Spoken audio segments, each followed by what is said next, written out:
तथागत भगवान गौतम बुद्धाचा पवित्र धम्म त्यांचा सावक संघ या त्रिरत्नाला अभिवादन करून परमपूज्य डॉक्टर बाबासाहेब आंबेडकर यांच्या धम्मक्रांतीला पंचांग प्रणाम। उपस्थित उपासक उपासिका, ऑनलाईन बघणारे महाराष्ट्रातील सर्व उपासक आणि उपासिका यांच्या प्रति मंगल मैत्री।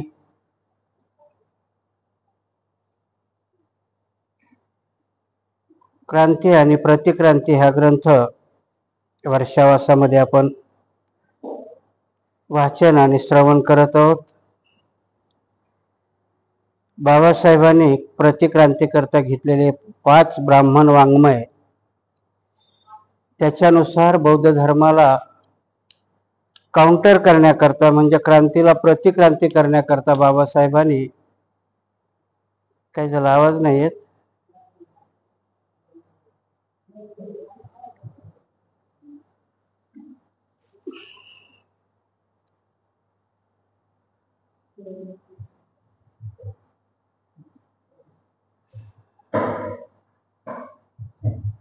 येईल आता समाजा आवाज इथपर्यंत येतो, तसा माईकची काही गरज नाही वाटणार। ह्या ग्रंथाचं पठण करत असताना कालच्या भागामध्ये आपण स्त्रिय आणि शूद्र याच्याकरता म्हणून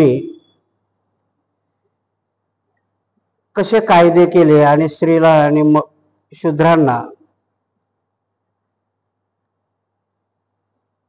छळण्याचा म्हटल्यापेक्षा की त्यांच्यावरती वर्चस्व गाजवण्याकरता म्हणून वेगवेगळ्या क्लुप्त्या लढल्या।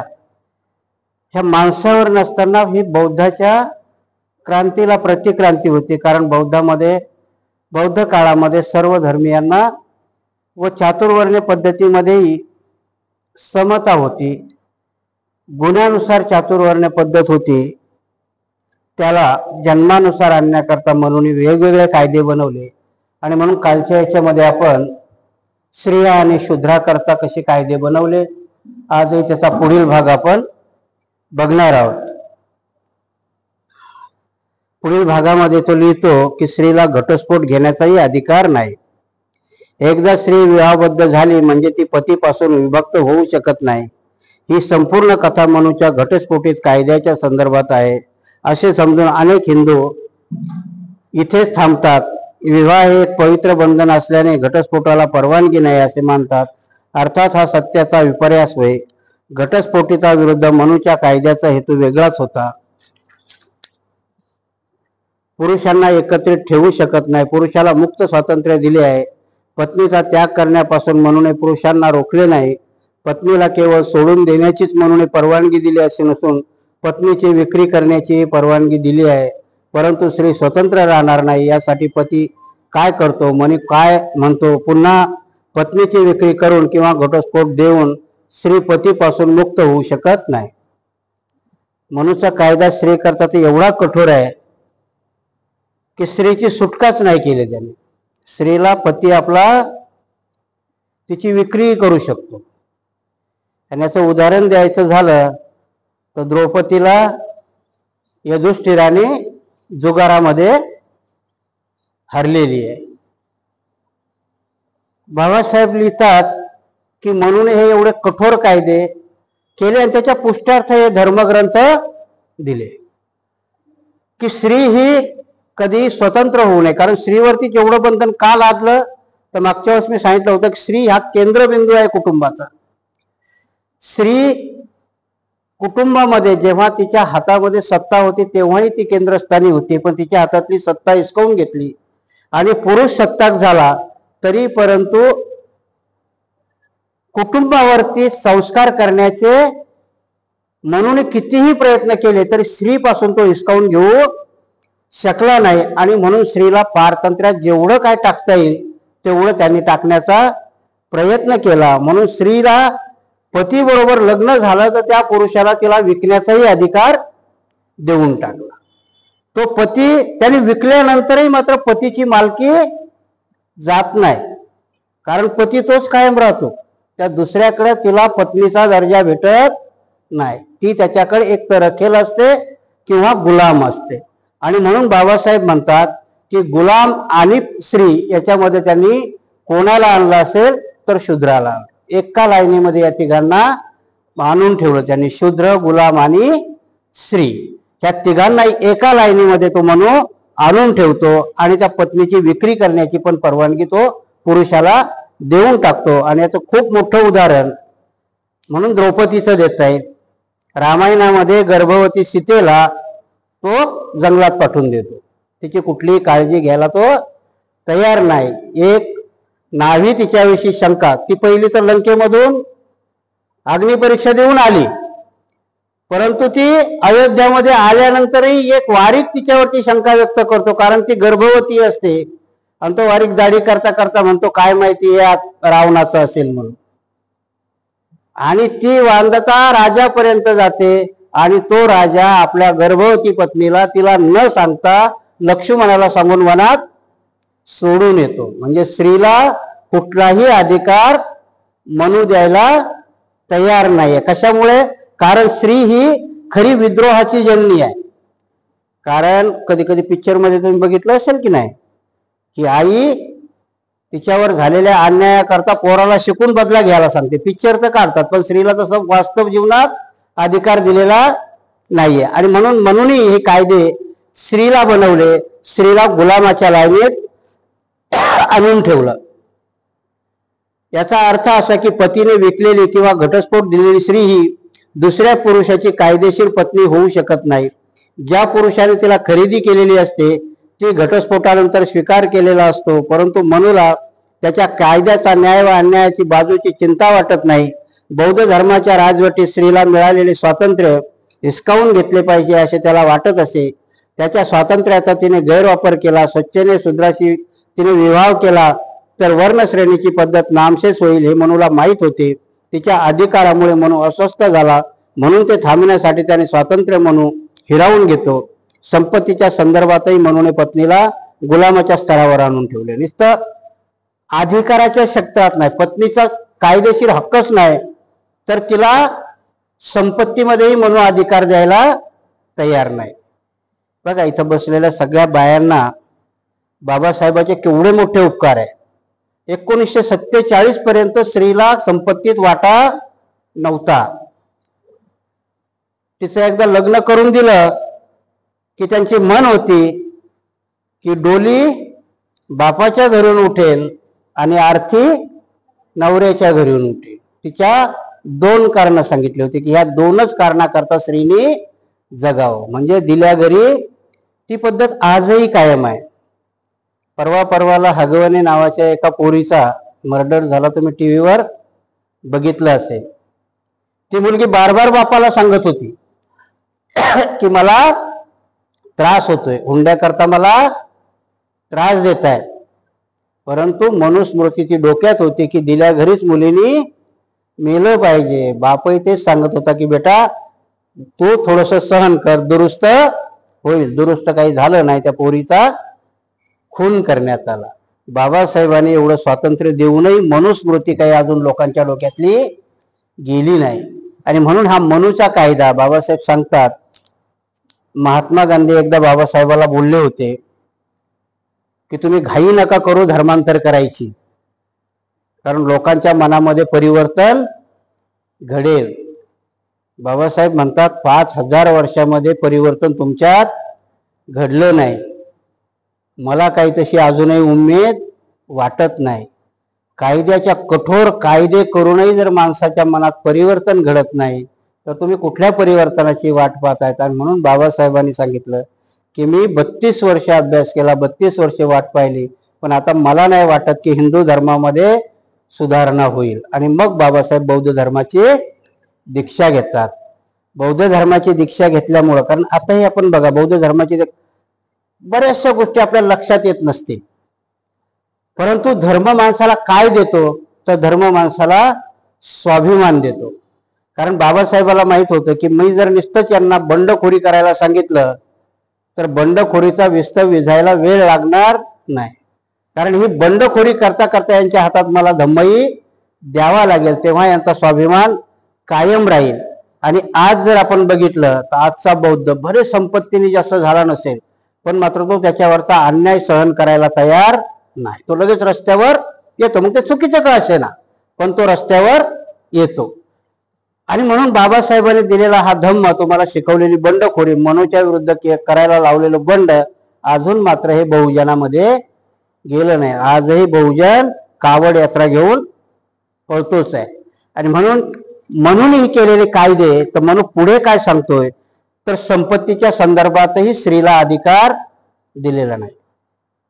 आजही आपण जर बघितलं, तुम्हाला माहिती आहे की नाही माहिती नाही, पण आज जर वडील वारले आणि 4-5 एकर शेती जर असेल, तर पोरीच्या सह्या झाल्याशिवाय भावाला भेटत नाही.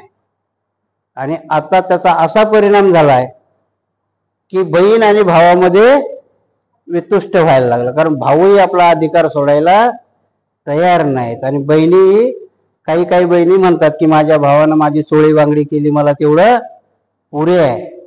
म्हणून कायद्याने सगळ्या गोष्टी होतात असा प्रकार नाहीये. त्याच्यामध्ये परिवर्तन व्हायला पाहिजे. कायद्याच्या जोडीबरोबर माणसाला परिवर्तनाची साथ जोपर्यंत भेटत नाही, तोपर्यंत कुठल्याही समाजाचं परिवर्तन घडून येत नाही.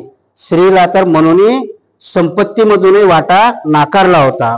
पत्नी, मुलगा व गुलाम या तिघांना मालमत्तेचा अधिकार नाही. त्यांनी मिळवलेली संपत्ती हे ते ज्याच्यावर अवलंबून आहे त्याची असेल.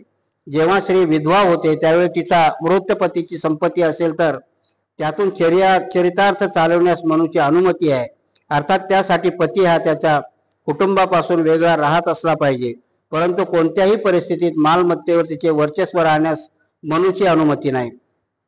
मनूच्या कायद्यानुसार स्त्रीला शारीरिक दिशा सांगण्यात आली असून पत्नीच्या मरण्याची परवानगी मनूने पतीस दिली आहे.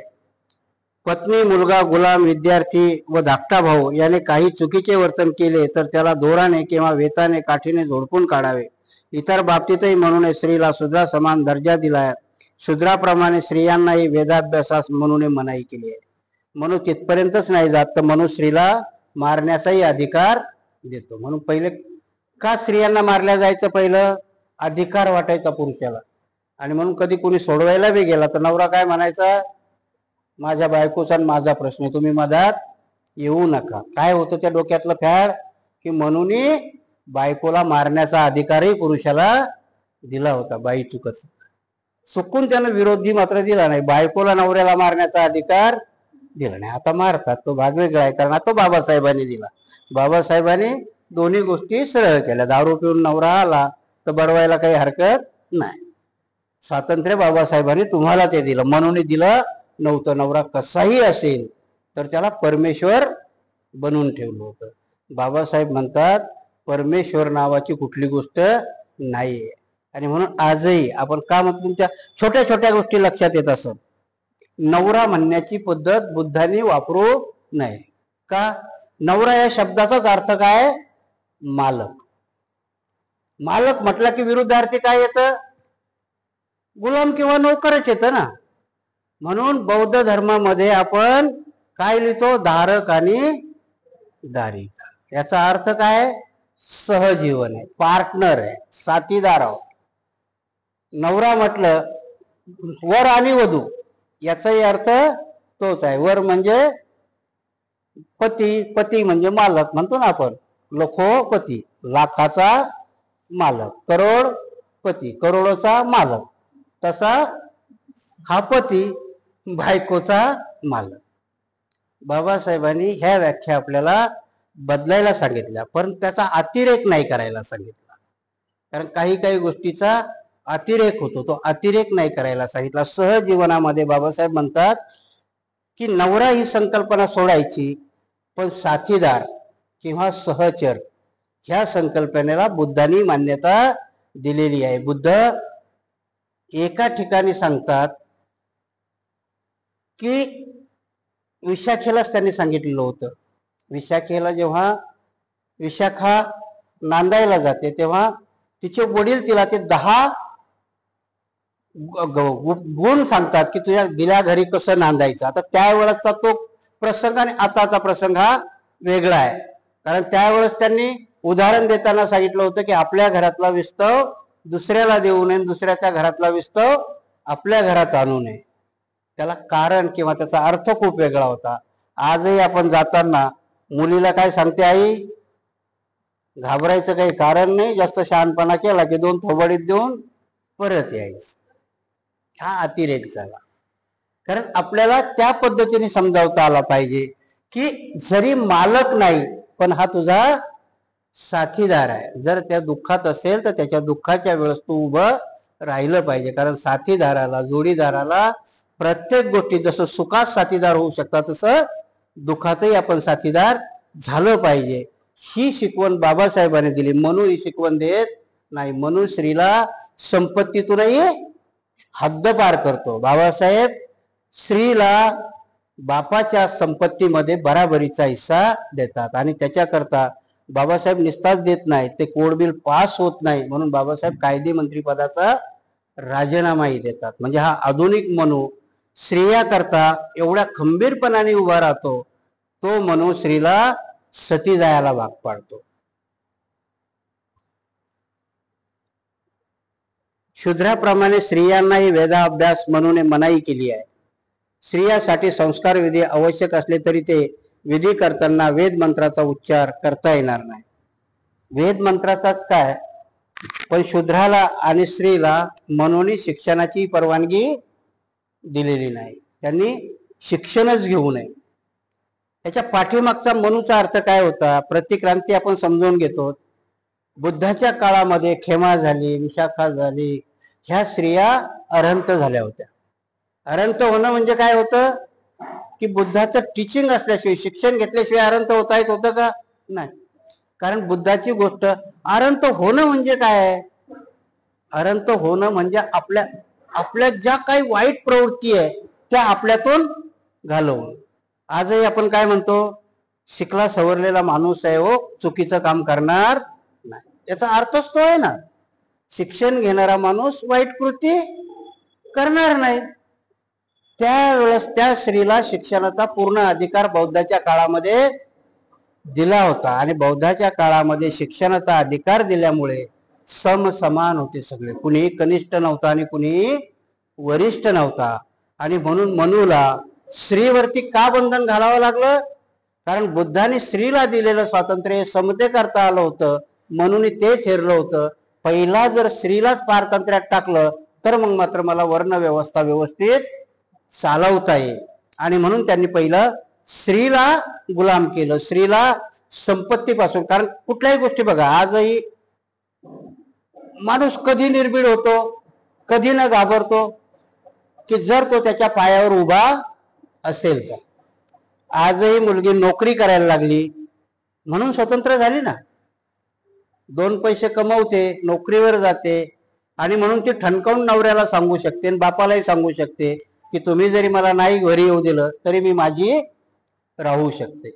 कशाच्या बळावर, तर तिला संपत्ती कमावण्याचा अधिकार मिळाल्यामुळे, नोकरी करण्याचा अधिकार मिळाल्यामुळे, संपत्ती कमावण्याचा अधिकार मिळाल्यामुळे म्हणून तोच काढून घेतला होता. जर संपत्तीच नसेल तर लाचारी येणार, तिथे माणसाला झुकावं लागणार. म्हणून मी नेहमी सांगत होतो की आपले 200-200 किलोचे आजे पाटलाच्या घरी गुलाम का होते, तर संपत्ती कमावण्याचा अधिकार नव्हता. शूद्रांनी कमावलेली संपत्ती ब्राह्मणांनी हिसकावून घ्यावी आणि म्हणून मजबुरी खातर. कारण माणसाचे इमोशन ब्राह्मणाला वेगळे शूद्राला वेगळे आहेत का? ब्राह्मणाला पोरगा झाला तर त्यालाही त्याचा पोरगा प्रिय आहे, शूद्राला मुलगा झाला तर शूद्रालाही त्याचा मुलगा प्रिय आहे. पक्षात, प्राण्यात, सगळ्यात हे इमोशन सारखे आहे आणि हे इमोशनच माणसाला गुलाम बनवतात. कारण शूद्राला आपला मुलगा जगवण्याकरता, आपला प्रपंच जगवण्याकरता तो लाचारी स्वीकारायला तयार होतो. कारण धन संपत्ती किंवा शिक्षण नसल्यामुळे त्याला कुठली संपत्ती कमावता येत नाही आणि म्हणून ही संपत्ती कमावण्याचा का अधिकारच काढून घेतला होता स्त्रीचा. ब्राह्मणशाहीत यज्ञाला धर्माच्या आत्म्याचे महत्व प्राप्त झाले आहे, तरी सुद्धा मनूने स्त्रियांना यज्ञाची परवानगी दिली नाही. म्हणून मनू म्हणतो वेदात सांगितल्याप्रमाणे दैनंदिन यज्ञ स्त्रियांनी करू नये. जर तिने तसे केले तर ती नरकात जाईल. अशा प्रकारे धार्मिक विधी करणे तिला शक्य होऊ नये यासाठी तिला ब्राह्मण पुरोहिताकडून मदत व सेवा उपलब्ध होण्यास मधू व्यत्यय आणतो. म्हणून नुसतं तेवढ्यावरच थांबतो का? याच्या उपरही तिने बंडखोरी करू नये म्हणून तो त्याला वरची धमकी देतो की जर तू यज्ञ केला शिकायला गेलीस तर कुठं जाशील? नरकात जाशील.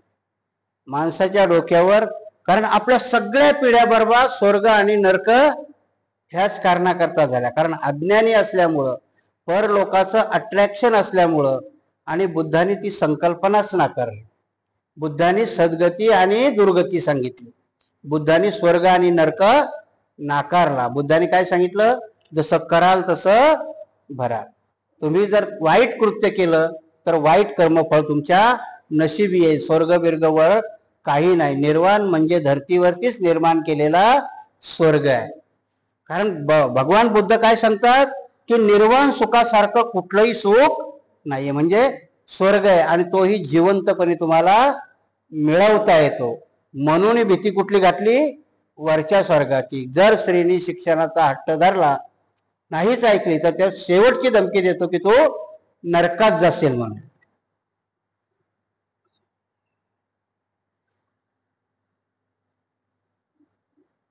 स्त्रीला कोणत्याही प्रकारची बौद्धिक उंची नाही, तिला मुक्त इच्छा नाही किंवा विचार स्वातंत्र्य नाही. बौद्ध धर्मासारख्या कोणत्याही पाखंडी विचाराच्या वाऱ्यालाही उभे राहू नये. जर तिने तसा प्रयत्न ठेवला तर मृत्यूनंतर ज्याप्रमाणे मृत व्यक्तीस पाणी पाजले जाते तसे पाणी स्त्रीला पाजले जाणार नाही. म्हणून परत धमकी देतो की बुद्धाप्रमाणे पाखंड करू नका. कारण बुद्धाने स्वातंत्र्य दिलेलं आहे ना. तो बुद्धाच्या याला पाखंड म्हणतो. बुद्धाचं कुठलंही क्रिया किंवा कृती करणं हे पाखंड आहे. तसं जर केलं, बघा भीतीचे कसे चक्रव्यूह रचलेले. माणूस मेल्यावर पाणी पाजतात त्यांच्यात. काही काही आपली बी लोक आग्रह धरतात मेल्यानंतर.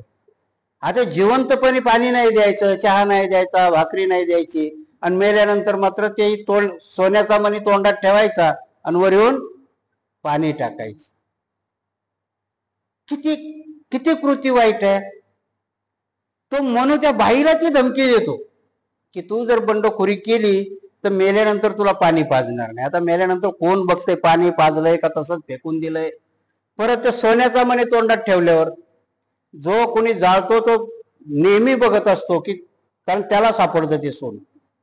ते सोनं घेऊन काही स्वर्गात कोणी जात नाही. तो विचार करत असतो बाबा याने एक मणी ठेवण्याच्या पेक्षा 4-5 मणी ठेवायत म्हणजे त्याचं भलं होतंय मरताना. तो वाट पाहून असेल की नाही. मरताना चांगल्याच बाई मरण व्हावं जिच्या गळ्यात चांगलं सोनं नाणं आहे. ह्या ज्या क्रिया आहेत ह्या तुम्हाला परलोकाचा धाक दाखवून स्त्रीला गुलाम केल्या गेलं.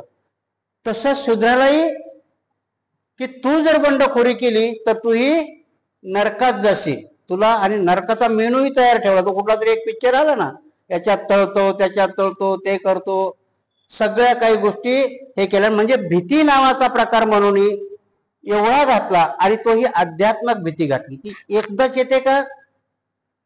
मागे मी तुम्हाला इथेच गोष्ट सांगितली होती ती माकडाची. माणसाच्या मेंदूवर प्रहार करणं. मी तुम्हाला ब्रजची स्टोरी सांगितली की माणसाचा मेंदू सांगून सांगून कसा गुलाम होतो. हॉटेलमध्ये तुम्ही गेलात तर ज्या चमच्यानी लाखो लोकांनी खाल्लेलं आहे त्या चमच्यानी तुम्ही खाता. शंका घेता का त्याच्यावर? कारण तुमचा माइंड सांगतो की याला निरमा पावडरने धुतलं असेल, चांगलं स्वच्छ केलं असेल, त्यावेळेस तुम्ही खाता. पण आपल्या घरातल्या 5 सदस्याला 5 ब्रश आहेत की नाही. आणि सगळ्यांना माहिती आहे की माझ्या बापाला काही रोग नाही, माझ्या बायकोला काही रोग नाही, पोराला काही नाही, पण तो एकमेकाचा ब्रश एकमेक वापरत का? तुमच्या मेंदूला ती गुलामी दिलेली असते. मेंदू मॅनेज झालेला आहे की ब्रश एकमेकाचा वापरायचा नाही, हॉटेलीत जाऊन चमच्यानी खायचं. क्रिया दोन्ही एकच आहेत की नाही. परंतु मेंदूने तशीच आमच्यावरती गुलामी लादलेली. हजारो वर्षापासून आम्हाला सांगितलं की तुम्ही नरकात जाल आणि आम्ही ऐकायला तयार झालो. मेंदूच्या एका कोपऱ्यात नरकाची जागा घर करून ठेवली. ती म्हणून तुमच्यावरती एवढी प्रहार केले त्याचे की स्त्री आजही, मी तुम्हाला उदाहरण ते नाही सांगितलं का, की स्त्रीच गुलामी ओढून घेते. गळ्यामध्ये मंगळसूत्र नवऱ्याच्या नावाचं असावं, हा हट्ट कोणाचा आहे? स्त्रीचाच आहे. गुलामीचं प्रतीक आहे. डोक्यापासून पायापर्यंत म्हणून प्रत्येक गुलामी दिली तुम्हाला. नवरा भांगात घातला, कपाळावर घातला, माने ठेवला, बांगड्यात आणला, खाली नाहीच काय तर पायाचं बोट पण सोडलं नाही त्यांनी. आहे की नाही जोडव पायात? प्रत्येक गुलामीचं प्रतीक. आणि त्याचा आग्रह कोण धरते? स्त्री धरते. लग्नाच्या वेळेस आम्ही बोलणी करायला बसलो तर आग्रह असतो की किती तोळ्याचं मंगळसूत्र घाला. खूपच गरीब आहे तरी 2 मणी तरी घाला. 10 तोळ्याचा चंद्रहार मागा ना, कशाला पाहिजे मंगळसूत्र? तो नाही मागणार, कारण गुलामीची प्रथा. आता आम्ही लग्न लावायला कुठे कुठे जातो, दोघांच्या हातात हार दिला, शेवटची त्या वरमायची एवढी तकतक होते, ते मंगळसूत्र घेऊन इकून तिकून मिरवते, ते द्या हातात द्या हातात. म्हणजे त्याने आमच्यावरती किती प्रहार केला. ठीक आहे, आभूषण घालावं, बाबासाहेब नाकारत नाही, आभूषण जरूर घालावं. बाबासाहेब तर सांगतात की नकली आभूषण घालू नका, 2 का मणी घाले ना, पण सोन्याचे घाला. कसंही लुगडं असेल चांगलं धुवून घाला, हे करून घाला. बाबासाहेब तुमच्या श्रीमंतीच्या विरोधात नाही, बुद्धही नाहीत. बुद्धही तुमच्या श्रीमंतीला नाकारत नाहीत. बुद्धालाही दारिद्र्य पसंत नाही, परंतु त्याच्याकरता लाचारी पत्करणं हे नाही. कारण सुरुवातच आमची गुलामीपासून होते. आणि मग स्त्रीवरती ती गुलामी लादली की न कळत तिला ती ऍक्सेप्ट करत असते ते, आणि स्वीकार करते. आणि स्वीकार केल्यानंतर मग 2 थापडा जरी मारल्या तर ते म्हणते नवऱ्याचा अधिकार आहे. फिरून तिने मारली की बरोबर होतं, पण ती मारायला धजत नाही, बंडखोरी करत नाही. आणि त्याच्यामुळे काय होतं की मग समाजाचं बॅलन्स बिघडतं. आजही आमचं बॅलन्स कशामुळे बिघडलेलं आहे? तर म्हणूनही बिघडवलं. का बिघडवलं? तर त्याला त्याच्या जातीचं वर्चस्व वर आणायचं होतं. बरं, त्यांनी व्यवस्था तशीच केली का? कधी बघा काय असतं की आपण ह्या उतरंडीमध्ये मी कुठे आहे हे आपण शोधत असतो. आणि प्रत्येकाला मी कुठेतरी मोठा आहे ही एकदा भावना दिली की मग आम्ही सुखावतो. मग काय केलं त्यांनी? ब्राह्मणाचा वर्ण वर केला, पण क्षत्रियाला खाली वैश्य आणि शूद्र दिले. क्षत्रियाला माहिती आहे की मला खाली वर्चस्व गाजवायला 2 आहेत. वैश्याला शूद्रावरती दिलं आणि शूद्राला खाली काहीच नाही द्यायचं. म्हणून ब्राह्मण एवढा हुशार की त्यांनी जाती निर्माण केल्या शूद्रामध्ये.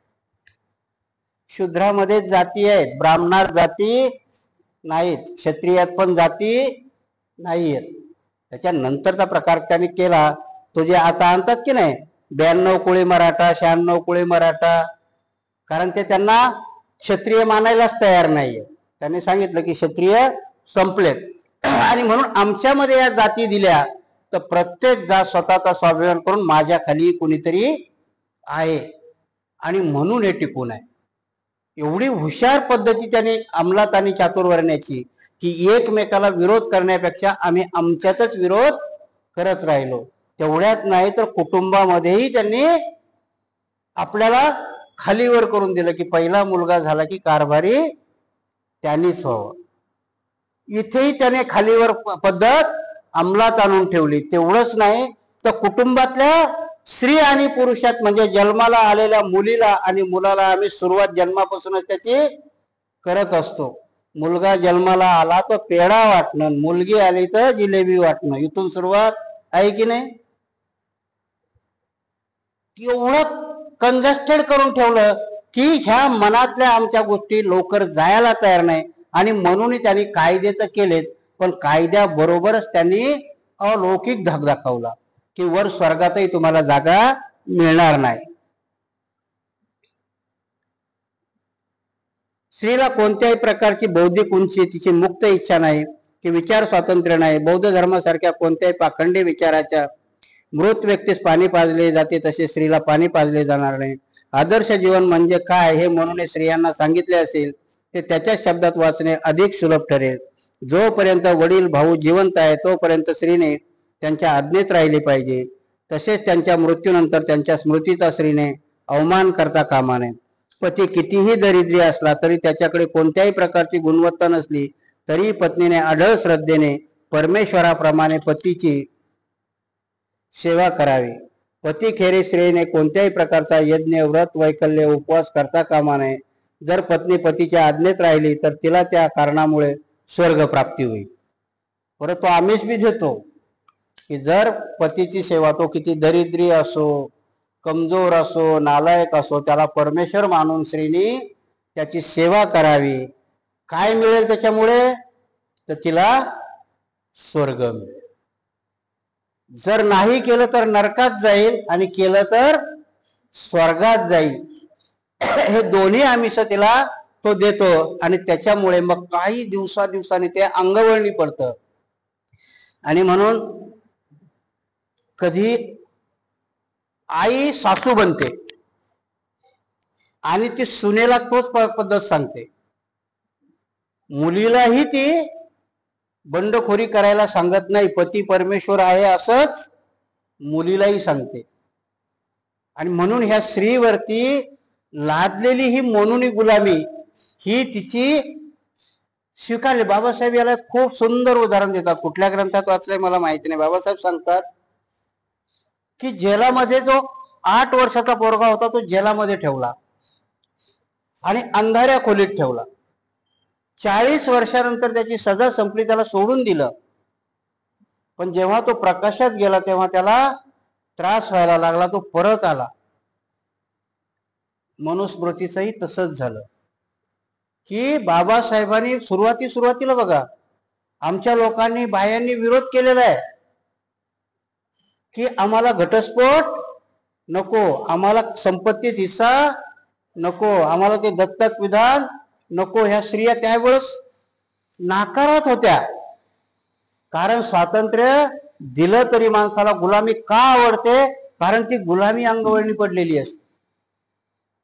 नवरा कसाही असला, आजही स्त्रियाच्या मनात तेच असेल की नवरा कसा जरी असला तरी तो पती परमेश्वर आहे, त्याची सेवा केलीच पाहिजे. म्हणजे गुलामी माणसाच्या अंगवळणी पडली, एवढी अंगवळणी पडली की त्या मनुला नंतर पुढचं काम करायची वेळच राहिली नाही. बाबासाहेबाला त्याच्याकरता खूप मोठी बंडखोरी करा. आता परत ताजं उदाहरण देतो तुम्हाला. मुसलमानाच्या स्त्रियाचा 3 तलाक हा कायदा मोदींनी बनवला. कारण मुसलमानामध्ये 3 तलाक म्हटलं की त्यांचा घटस्फोट होतो. आता मोदींनी बी काही एवढ्या चांगल्या मनाने कायदा तो बनवलेला नाही, परंतु त्या 3 तलाकच्या कायद्याला विरोध करणाऱ्या मुस्लिम स्त्रिया आहेत. आता आपल्याला वरवर करणं वाटणारा त्यांनी केलेला कायदा की ठीक नाही बाबा, असं तोंडानं 3 तलाक म्हणून कसं सोडता येईल. आणि आजपर्यंत बरेचसे तलाक तसे झाले. ती लोक त्या कुराणानुसार मानायला तयार नाहीये. कायदा करून तो केला. आता त्याच्यात त्रुटी भरपूर आहेत की जर इकडे हिंदू धर्माच्या माणसानं बाईला घटस्फोट दिला, न सांगता दुसरी बायको केली तर याला 3 वर्षाची सजा आहे. आणि त्याने 3 तलाक म्हटलं की त्याला 4 वर्षाची सजा आहे. आणि परत 8 काय आहे की जलातून बाहेर आल्यावरतीच बायको सांभाळायची. आता शक्य आहे का 4 वर्ष तिच्या पायी जलातून आल्यानंतर तो तिला सांभाळेल का? म्हणजे कायदे वेगळ्या पद्धतीने. इथे बाबासाहेबांनी स्त्रीला हक्क देताना मुळापासून हक्क दिलेला आहे. नुसत्या 3 तलाकचाच अधिकार दिलाय का? मुळापासून दिला. तिला शिक्षणाचा अधिकार दिला, तिला नोकरीचा अधिकार दिला, तिला संपत्ती साठवण्याचा अधिकार दिला, विभक्त राहण्याचा अधिकार दिला. आणि म्हणून स्त्री स्वातंत्र्य झाली. म्हणून हे सगळेच अधिकार नाकारले होते. म्हणून म्हणतो ती बालपणात वडिलाच्या ताब्यात असावी, तारुण्यात ती नवऱ्याच्या ताब्यात असावी आणि म्हातारपणात ती मुलांच्या आश्रयाला असावी. तिला स्वतःचं स्वातंत्र्य ठेवलं नाही. बाबासाहेब म्हातारपणाची पण सोय लावतात. बाबासाहेब सांगतात की तिच्या नवऱ्याच्या संपत्तीवर पहिला हक्क कोणाचा आहे? तर पत्नीचा आहे. आजही समजा आज तुम्ही बसलेले आहात, तुमच्या संपत्तीचं तुम्ही विल्स नाही केलं तर पहिला अधिकार कोणाचा आहे? पत्नीचा आहे, त्याच्यानंतर मुलाचा आहे. म्हणजे बाबासाहेब किती दूरदर्शी आहेत की तिच्या म्हातारपणाची सोय मुलावरती बाबासाहेब तिला सोडायला तयार नाहीत. बाबासाहेबांनी तिला स्वतंत्र बनवलेले आहे आणि म्हणून तो मनूचा कायदा तो स्त्रीला स्वतंत्र सोडत नाही. त्याचप्रमाणे त्याने शूद्राची तीच गत केलेली आहे. अशा प्रकारे स्त्रियाच्या बाबतीत हिंदूची मगरूर कल्पना आहे. शूद्र व स्त्रियांच्या विरोधात असलेले व कायद्याच्या तीव्रतेवरून असे दिसते की बौद्ध धर्माच्या कारकिर्दीत ही या वर्णाची चमत्कारिकरित्या वाढ झाली की ब्राह्मणांनी हे अवमानित व्हावे लागल्याने ते असह्य झाले. ही प्रक्रिया एकदम उलट होती. प्रथम क्रमांकावरील शेवटी गेला व शेवटच्या क्रमांकावरील प्रथम क्रमांकावर आला. शूद्र व स्त्रियांना त्यांचा जुना दर्जा देण्यासाठी ब्राह्मणशाहीने राजकीय शक्तीचा कसा वापर केला त्याचा म्हणून उल्लेख केला आहे. विजयी झालेल्या ब्राह्मणशाहीने शूद्र व स्त्रियांना पूर्वीप्रमाणे गुलाम बनविण्याचे प्रयत्न केले व त्यात त्यांना यशही आले. शूद्र हा तिन्ही वर्णाचा गुलाम असून स्त्री ही पतीची गुलाम आहे. बौद्ध धर्मावर ब्राह्मणशाहीने मिळवलेल्या विजयानंतर जे काळे कृत्य केले त्यापैकी हे एक होते. एका वर्णाचे प्रभुत्व राहावे यासाठी दुसऱ्या वर्णाची अप्रतिष्ठा केल्याचे जगाच्या इतिहासात दुसरे उदाहरण नाही. ब्राह्मणशाहीने अप्रतिष्ठेचे हे कृत्य केले आहे ज्याची व्याप्ती इतकी अवाढव्य असूनही दुर्दैवाने त्याचे पूर्णपणे आकलन झाले नाही. श्री शूद्र एवढ्या मर्यादित शब्दाने ते झाकले गेले. हे कृत्य किती दुष्ट प्रवृत्तीचे होते जाणून घेण्याची ज्यांना इच्छा असेल त्यांनी या शब्दात दडलेल्या संख्येचा विचार केला पाहिजे. लोकसंख्येचा कोणता भाग त्यासाठी ते वापरतात. एकूण लोकसंख्येत स्त्रियाचे निम्मे प्रतिनिधित्व आहे. राहिलेल्या लोकसंख्येची शूद्राची संख्या 2/3 पेक्षा कमी नाही. दोघांची बेरीज केली तर लोकसंख्येच्या सुमारे 75% होईल. एवढ्या प्रमाणात असलेल्या लोकसंख्येला मुठभर ब्राह्मणांनी गुलामीचे व अप्रतिष्ठेचे जेणे जगण्यास भाग पाडलेले आहे त्याचे कारण म्हणजे अप्रतिष्ठित गणल्या गेलेल्या 75% लोकांना जगण्याचा स्वातंत्र्य उपभोगण्याचा आनंद उपभोगण्याचा हक्क नाही. त्यामुळे भारत हे मृतवत राष्ट्र झाले नसले तरी खंगत चालले आहे हे निश्चित. आणि मग बाबासाहेब इथे याची विश्लेषण करताना बाबासाहेब म्हणतात की आजही स्त्री ही लोकसंख्येच्या अर्धी आहे ना. भारतामध्ये आजही जर बघितलं आपण तर जेवढे पुरुष आहेत तेवढ्या स्त्रिया आहेत. म्हणजे अर्धी लोकसंख्या कोणाची आहे? स्त्रियांची आहे. त्याच्यानंतर जर बघितलं तर शूद्राची संख्या बाबासाहेब सांगतात की 2/3 आहे लोकसंख्या. अर्धी 50% ते आणि 2/3 शूद्र 75% लोकांवरती हे 25% लोक राज्य करतात. बाबासाहेब का करतात म्हणून सांगतात. प्रतिक्रांती का झालेली आहे तर प्रतिक्रांती धर्मग्रंथामुळे मनुस्मृतीने केलेल्या कायद्यामुळे झालेली आहे. मागे मी तुम्हाला सांगितलं होतं की लढाया ह्या 75% आणि 3.5% नाहीये. त्यांनी व्यवस्थाच बरोबर 3.5-3.5% करून ठेवलेली आहे. आजही जाती शूद्रामध्ये जाती निर्माण करण्याचं कारण तेच होतं. शूद्र जर एकच वर्ण ठेवला असता तर 75% आणि 25%ची मान्यता मानली असती का? नसती मानली. कारण 75% जाती निर्माण केल्या आणि त्या जातीमध्ये वर्चस्व निर्माण केलं एकमेकाचं आणि म्हणून एकमेकावरती वर्चस्व गाजवण्याकरता आणि वरच्या ब्राह्मणाला कुठेही धक्का लागणार नाही ही व्यवस्था मात्र म्हणून करून ठेवलेली आहे. बाबासाहेब इथे तेच लिहितात की ही व्यवस्था कशामुळे करण्यात आली. कारण सम्राट अशोकाच्या काळामध्ये एकदम उलट झालं होतं. ब्राह्मणाला कुणीही विचारायला तयार नव्हतं. त्यांचे वेद हवन यज्ञ करण्याची सगळ्या काही सवलती अशोकाने काढून घेतल्या होत्या आणि बौद्ध धर्माचा समानतेचा सिद्धांत पंचशिलाचं पालन अष्टशिलाचं पालन हे बौद्ध धर्मामध्ये सुरू झालं होतं. आणि ह्या पालन करण्याला किंवा विद्या शिकण्याला स्त्रीलाही कुठे मनाई नव्हती. आणि मग हे करण्याकरता पुष्यमित्र शृंगाच्या क्रांतीनंतर एकदम उलट करण्यात आलं. कारण हे उलट करण्याकरता स्त्री नावाचा हा प्रकार जी अर्धी लोकसंख्या आहे ह्या स्त्रीला पहिलं गुलाम करण्यात आलं. बघा स्त्री गुलाम कशी आहे तर पुरुषाची गुलाम केली म्हणजे प्रत्येक धर्मात ती गुलाम आहे.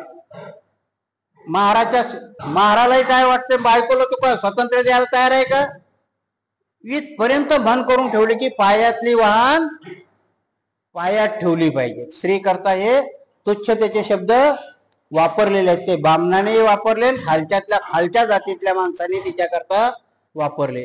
म्हणजे तिचे तुकडे तुकडे जरी केले तरी ती गुलामच राहिली. म्हणून पहिला अटॅक केला त्यांनी अर्ध्या स्त्री जातीवरती, आणि मग त्यांनी आणि प्रत्येकाला अधिकार स्त्रीवर गाजवण्याकरता दिला. स्वातंत्र्य कोण्याही जातीच्या स्त्रीला मिळालं नाही. म्हणून मनूच्या ह्या कायद्यानुसार स्त्री आणि शूद्र याच्यावरती राज्य करण्याकरता ब्राह्मणाला श्रेष्ठत्व देण्याकरता बाबासाहेब सांगतात की 75% लोक जनसंख्या असतानाही शूद्रामध्ये त्यांची गणती करून एकमेकाला विभक्त करून ब्राह्मणाने त्यांच्यावरती राज्य केलं, आणि आजही आपण करत आहोत, करू देत आहोत. आधुनिक पद्धतीने मनुस्मृती आजही लागू आहे. आजच्या घडीलाही तुम्हाला आता आपल्याला फक्त कपडे लत्ते घालायचं भान आलं, थोडाफार पैसा कमावण्याचं, परंतु जर आपण बहुजनाच्या याच्यात जर बघितलं तर आजही गुलामी कायम आहे. पाहिजे त्या पद्धतीत तुम्हाला स्वातंत्र्य मिळालेलं नाहीये. कारण तेच आहे, बाबासाहेब सांगतात की तुमच्या डोक्यावरती केलेलं हायजॅक, म्हणून जसं तुम्हाला हायजॅक केलं होतं तसं आत्ताही ती प्रवृत्ती चालू आहे. आता जरी लोकशाहीमध्ये असेल, कुठलाही अधिकार कसा असतो, अधिकार कशाला म्हणायचं की मी माझी गोष्ट माझ्याकरता वापरणं. आता सगळ्यात चर्चा असते की तुमच्या मताला अधिकार म्हणता की नाही तुम्ही. मत हा काय अधिकार आहे ना, पण त्याला त्यांनी शब्द बोलावला मतदान. मतदान नसते. दान करण्याची क्रिया कशी असते की एक तर गुरुला दान केलं जातं, नाही तर एक तर भिकाऱ्याला केलं जातं. अधिकार कशा करता वापरला जातो, तो मताधिकार आहे, मत दान नाही, मत अधिकार. पण त्या अधिकाराचाही खेळ खंडोबा केल्यानंतर अधिकार जर नाही राहिला तर आताचा मताचा अधिकार नाही राहिलेला, कारण तुमच्या जवळचा मताचा अधिकारही शिनून घेतला. तुम्ही त्या मशीन मध्ये जाता, बोट दाबता, पण ज्याच्यावर बोट दाबले त्यालाच गेलंय का नाही तुम्हाला माहिती नाही. मग तो अधिकार आहे का. अधिकार असा असतो की माझी गोष्ट मला मिळाली पाहिजे. तो अधिकार आता नाही. म्हणून मनुस्मृती वेगळ्या पद्धतीने आता लागू होते. मनुस्मृतीनुसार त्या वेळेला जसं तुमच्या गळ्यामध्ये गाडगन, कमरेला झाडू होता, तसा आता नसेल, पण आधुनिक पद्धतीने झाडू आहे. तो तुमच्या लक्षात येत नाही.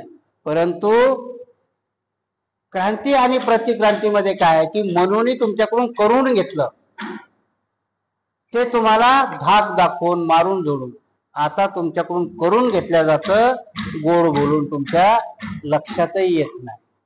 कारण तुमच्यातलेच भेद पाडून तुम्हालाच एकमेकाच्या विरुद्ध लढवून ते केल्या जातं. आणि म्हणून मनूनी लिहिलेली मनुस्मृती आजही थोड्याफार प्रमाणात स्त्रिया करता, शूद्रा करता आणि ओबीसी करता लागू आहे. त्याची उदाहरणं देतो मी तुम्हाला.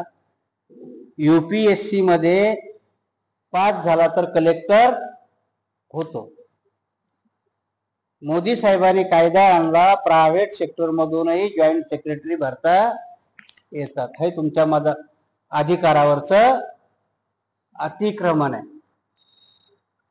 परवाला अण्णाभाऊ साठेची जयंती झाली, त्याच्यामध्ये फडणवीस साहेबांना ठणकावून सांगितलं की मी बायफर्केशन करण्याची प्रक्रिया आमची सुरू आहे. हेच आहे मनुस्मृतीचं. तुमच्यामध्ये कसे गट पाडता येईल, तुमच्यामध्ये कसा भेद करता येईल.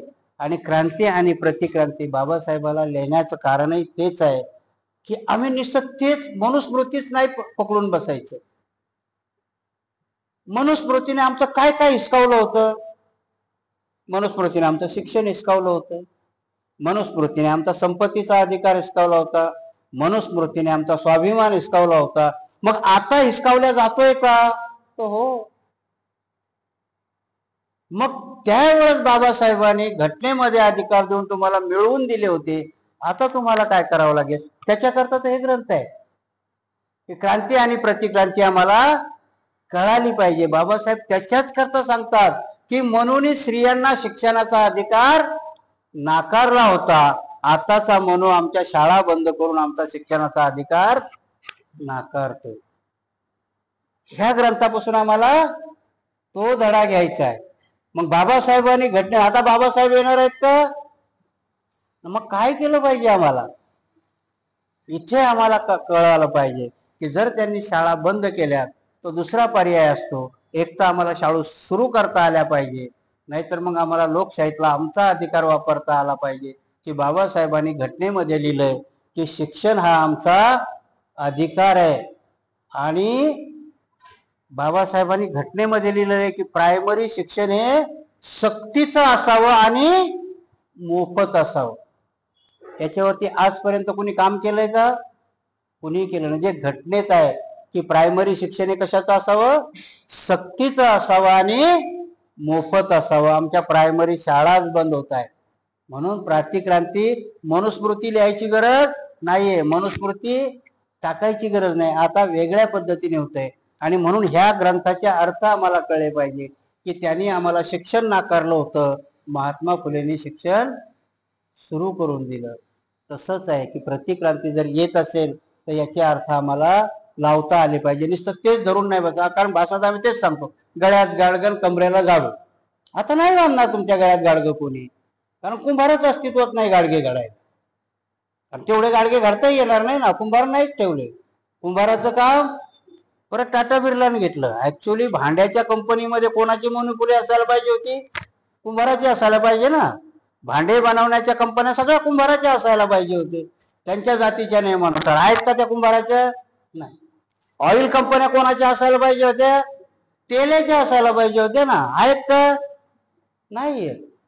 चातुर्वर्ण्य त्यांना फक्त सेवा करायला पाहिजे, परंतु जेव्हा संपत्ती कमवायची तेव्हा तिथे चातुर्वर्ण्य नाहीये. आमच्या तेलाच्याही लक्षात येत नाही, कोष्ट्याच्याही लक्षात येत नाही. कपडा बनवण्याच्या कंपन्या कोष्ट्याच्या पाहिजे होत्या ना, कारण त्यांना धंदा दिला होता चातुर्वर्ण्याने. बुट शिवण्याचा धंदा चांभाराचा होता. टाटा ब्राह्मण आहे, बाटा ब्राह्मण आहे. मग त्या बाटाची कंपनी सांभाळायला देऊन टाका ना. तशी नाही देणार, कारण आपल्याला ते निर्माण करावं लागेल. ह्या ग्रंथाच्या वाचण्यानुसार आपल्याला ती निर्मिती करता आली पाहिजे. आणि म्हणून बघा की ज्या शिक्षण संस्था वाढल्या ना, त्या आज कोणाच्या वाढल्यात? बाबासाहेब दूरदर्शी होते म्हणून बाबासाहेबांनी पीपल्स एज्युकेशन सोसायटी काढली. नुसता ग्रंथ लिहून बाबासाहेब थांबले का? म्हणजे बाबासाहेब वांझोटे तत्वज्ञानी नव्हते. प्रत्येक गोष्टीला कृती दिली बाबासाहेबांनी. अनिहिलेशन कास्ट म्हटलं तर बाबासाहेबांनी भारतीय बौद्ध सभा स्थापन केली. सांगितले, अरे बाबा जा आता मांगा महारामध्ये, जातीचं निर्मूलन करायचा ग्रंथ लिहिला, पण कृती करता तुम्हाला दिली ना. काय केलं आम्ही? त्याचं वाट लावून टाकली. बाबासाहेबांनी सांगितले म्हणून तुम्हाला शिक्षणाचा अधिकार नाकारला. बाबासाहेबांनी पीपल्स एज्युकेशन सोसायटीची स्थापना केली, घटनेत सुविधा केली. त्या पीपल्स एज्युकेशन सोसायटीची पण आम्ही वाट लावून टाकली. प्रत्येक जिल्ह्यात बाबासाहेबांनी जागा घेतलेल्या होत्या. त्या जागेवरती तिथल्याच लोकांनी आपले हक्क सांगायला सुरुवात केली, त्याची वाट लावून टाकली. ग्रंथ लिहून बाबासाहेब थांबले नाहीत, त्या ग्रंथाच्या बरोबरीने आम्हाला संस्थाही दिल्या होत्या, पण त्या संस्थाही आम्हाला सांभाळता आल्या नाही. या वर्षावासाच्या निमित्तानं आपल्याला काहीतरी करता आलं. बघा, आता मी साधं उदाहरण देतो तुम्हाला. परवाला आपल्याकडे ते अशोक सरस्वती येऊन गेले. काय उद्देश होता त्या बिचाऱ्याचा?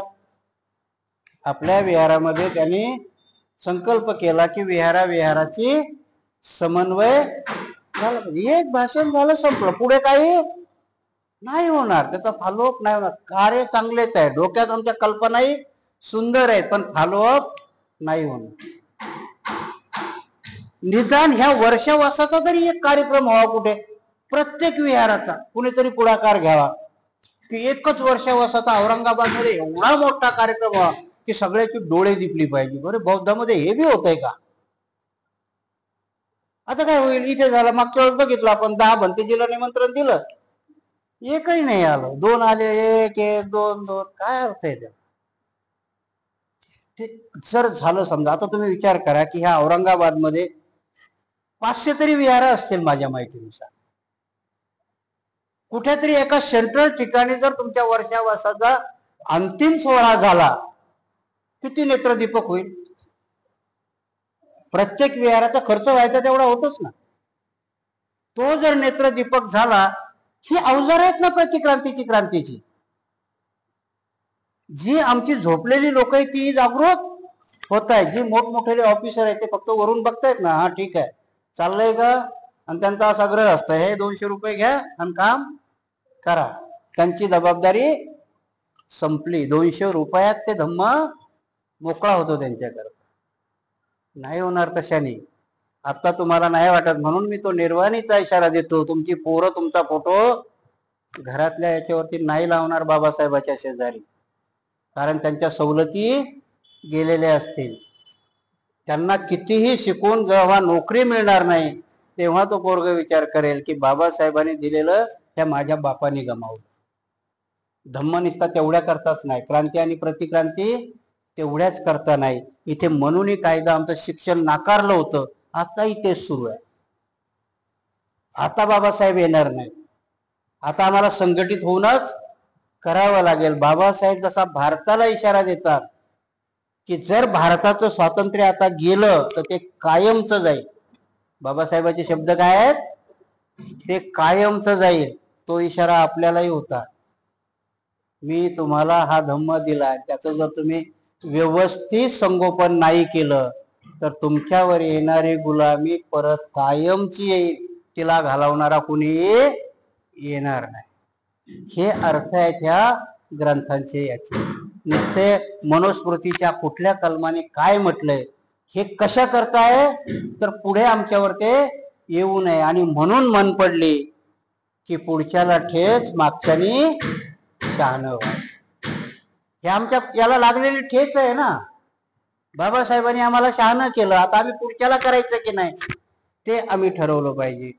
म्हणून आपण ह्या वर्षावासाच्या निमित्तानं ह्या ग्रंथाचं आकलन करत असताना महाराष्ट्रामधून जे कोणी मला ऐकतात त्यांनी तेवढा जरी पुढाकार घेतला तर मला वाटतंय की भिक्षू जीवनाचं माझंही सार्थक होईल.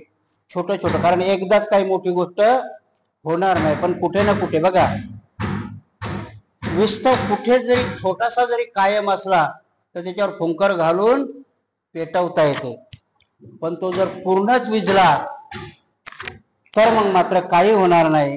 आणि म्हणून बाबासाहेबाला म्हणावं लागलं की हा जागृतीचा विस्तव विझू देऊ नका. बाबासाहेबाचे वाक्य आहेत ते की हा जागृतीचा विस्तव जर एकदा विझला तर परत पेटवायला खूप वेळ लागेल, किंबहुना कधी तो पेटणारही नाही. आणि म्हणून सांगितलं की क्रांती आणि प्रतिक्रांती ग्रंथामधल्या शूद्र आणि स्त्रियांना म्हणून किती नाकारलं, याच्या पुढेही स्त्रियावरती आणि शूद्रावरती ती वेळ येऊ नये म्हणून ह्या ग्रंथामध्ये दिलेले इशारे, ह्या ग्रंथाच्या अनुषंगाने पुढे काय होऊ शकतं याचे आकलन बांधून आपण तशा कृती कराल एवढी अपेक्षा व्यक्त करून आज शूद्र आणि स्त्रियावरील प्रकरण आपण इथे संपूया. बाकीचं उद्या बघूया.